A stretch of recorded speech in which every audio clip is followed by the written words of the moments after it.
Hello, this is Ron Clymer. I'm a realtor in Ormond Beach, Florida, and I've been selling real estate for a long time.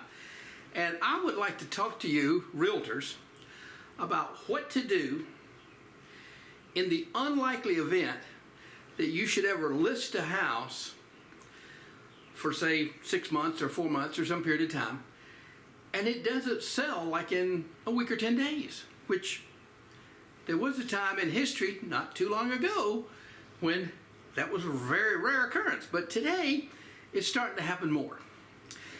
Now, the first thing I want to tell you is do not be reluctant. In fact, be the reverse of that. Be eager to call your seller after you list the house. You need to start calling him at least, or at most, every 10 days and just say hello to him. Now, you're not really calling just to say hello, but think about this. You listed a house, it's been 10 days since we listed it, you call up the seller, how's it going? Yeah, tired of keeping the house clean. And he just chit-chat with him on the phone, or if you're in the neighborhood, on Saturday or something, swing by, knock on the door, say hello. And just, when you get a house listed, especially if you know it's overpriced, and a lot of times, and by the way, there's these old timers that tell you, I never list a house overpriced. I'm telling you folks, I've made so much money from listing overpriced houses, it's ridiculous, because everybody doesn't price them right. I'm sorry, they don't know how to price them right. If they did, they'd price them all right in the first place, we wouldn't have this problem. But what happens is people list the house, nobody shows it, none of the other realtors show it, your phone's not ringing, and so you got to call Mr. Seller. Say, Mr. Seller, we've had the house listed for 3 weeks. I've had no other realtor show the house that I know of. Have anybody shown it? No, they haven't. And I don't have anybody calling me, and I think I know what the problem is, Mr. Seller. And you got to tell them, I think that $495 is not the price on your house. I think we're going to have to lower that some. And the sooner you start telling them that, the sooner they're going to start to believe it. They say there's 4 things that affect value: price, terms, location, and condition. And so those 4 things, you can't control the condition unless you want to spend some money. You can't control the location unless you want to move the house. You can't control the terms. And one of the things that's happened today in our society, interest rates have gone from as low as 3% in 21, 22 to, what are they now? 6 or 7, maybe 8% if your credit's not so hot. And so people are paying more interest. Now stop thinking about it. You get a $400,000 loan, and you need to be telling Mr. Seller this. You put a $400,000 loan on a $495,000 house. Correct me if I'm wrong, 1% is $4,000 a year. More than it would have been 3 years ago. 2%, $8,000 a year. $330 a month more than it would have been 2 years ago. Rates are higher. Payments are higher. The dollars seem to be the same, but they're not. They're not. They're different because it costs more interest to get to the closing table. And even if Mr. Buyer was willing to pay it, the bank won't let him. And you need to tell Mr. Seller that as gently, as nicely, as sweetly as you can, but you need to tell him that. He doesn't know that. It never dawned on him, even though he might intellectually know it, but it doesn't register if you don't map it out for him. So tell him that. Now, as I said, go out and talk to Mr. Seller. There's a reason why they had their house for sale in the first place. By the way, they don't always tell you. Maybe they're getting divorced. They don't want to tell you they're getting divorced. They got a new job in another city. Now, they usually want to tell you that. Maybe somebody's died. A lot of times the breadwinner dies.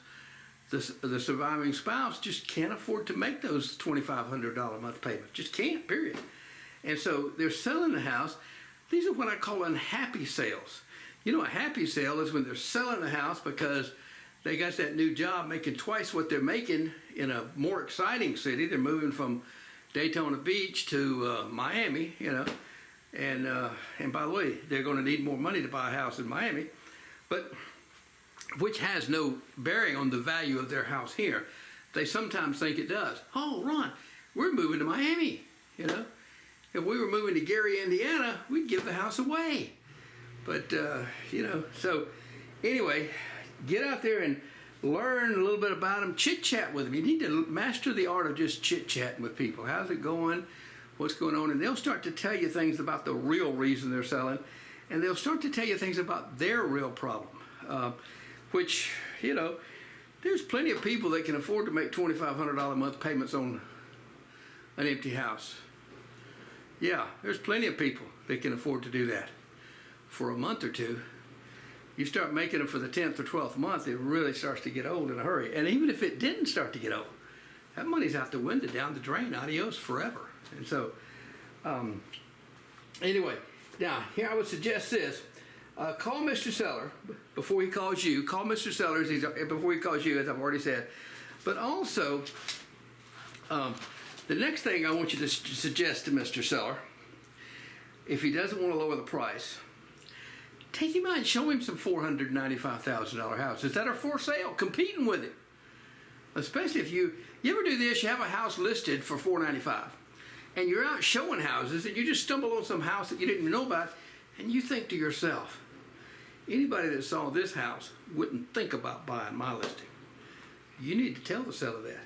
You need to put him in the car and go show him that house and say, this is your competition 6 blocks away from here.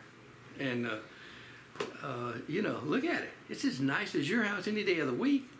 It's as nice a neighborhood as your house, and it's your competition. And so, but also let him know that thing about the interest. Push Mr. Seller constantly to lower the price.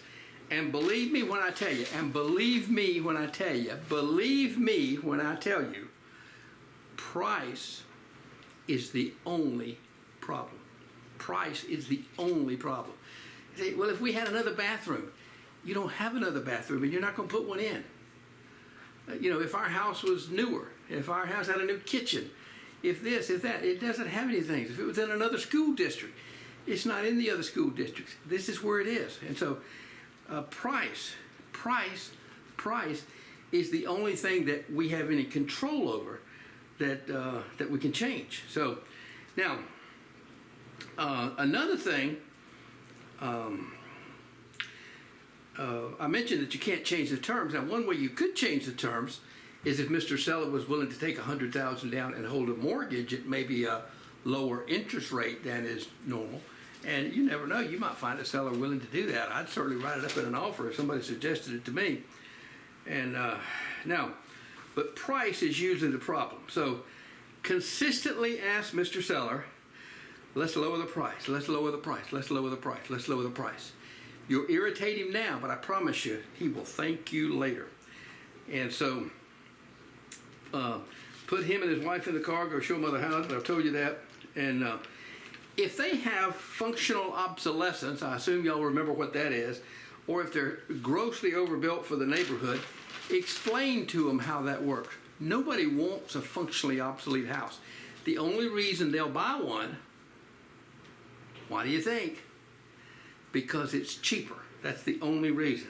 And now suggest to Mr. Seller, suggest this to Mr. Seller. If he just absolutely says, Ron, I am not lowering the price no matter what. Say, Mr. Seller, why don't we do this?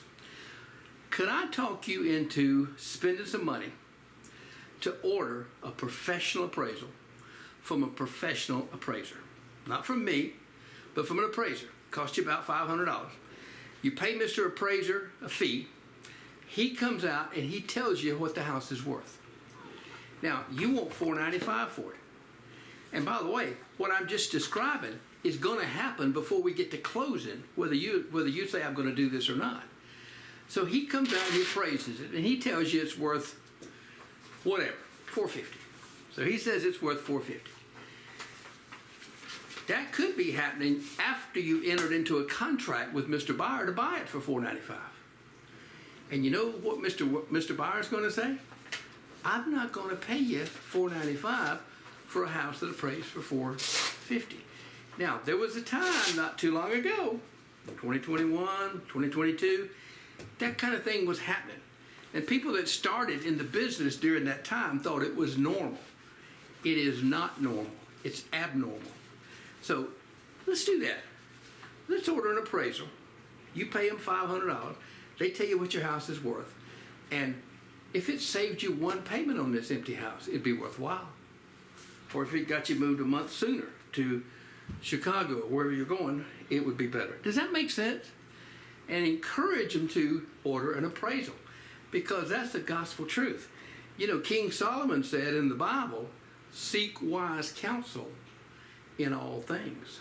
And, well, seek wise counsel. An appraisal is wise counsel. So, now, just keep chipping away, folks. Whatever you can tell them to get them to lower the price, consider lowering the price. Don't get behind them and tell them the appraiser's an idiot, because the appraiser's not an idiot. That's nonsense to call him an idiot. He's got more education than the average realtor, I promise you, and certainly more than the average layman.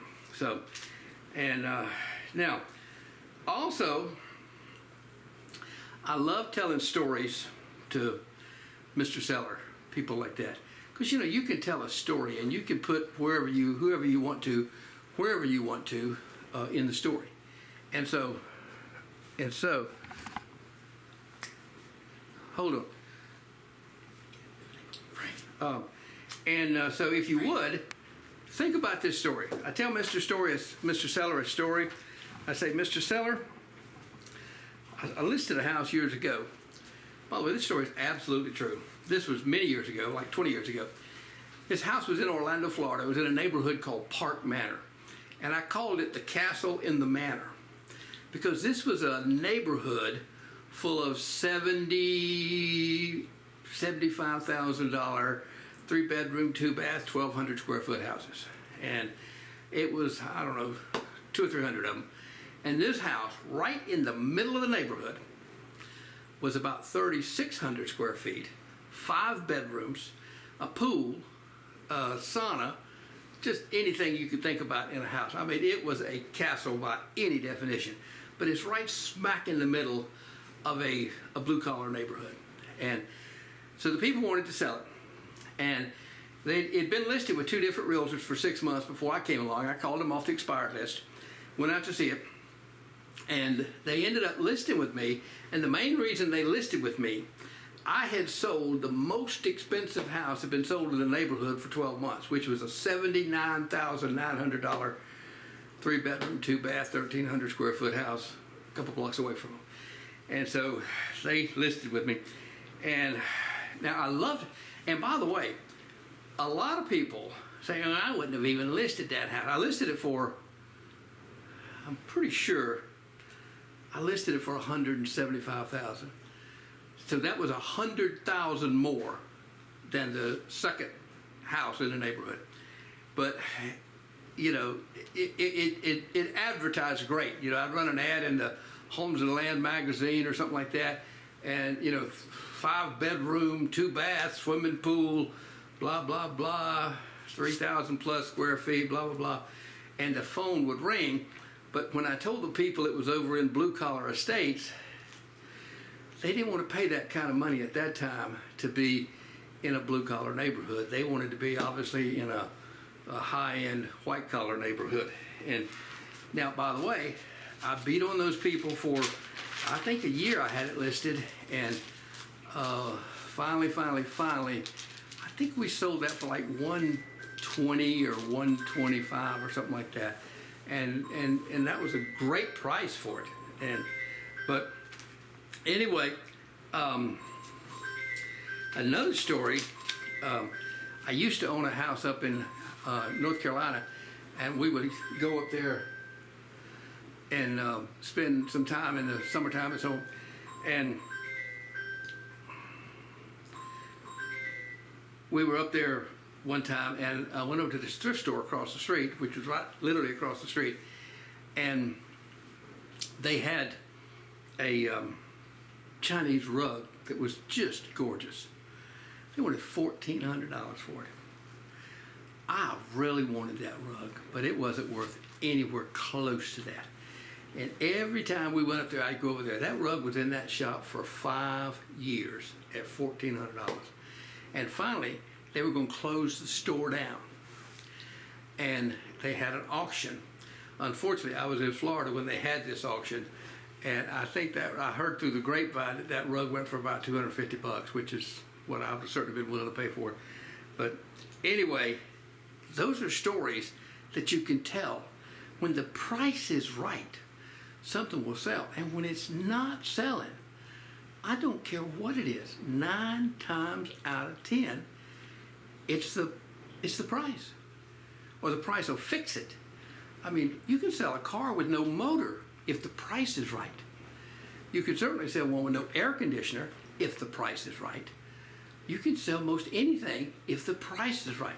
But if the price is wrong, nobody's going to buy it. It's just not going to happen.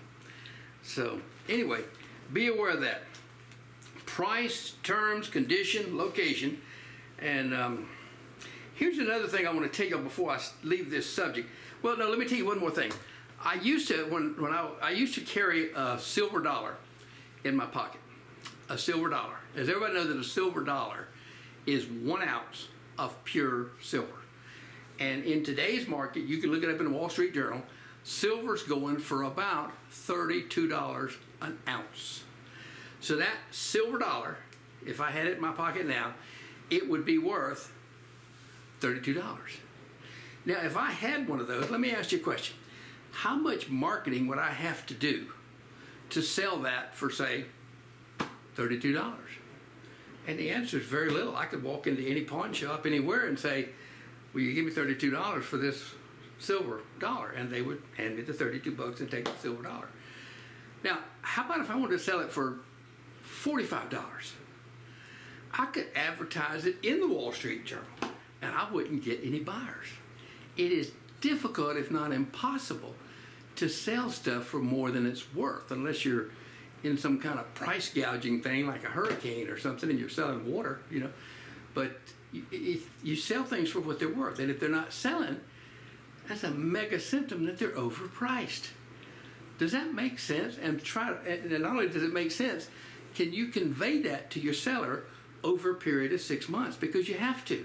You have to get that price down to somewhere where we'll at least get an offer.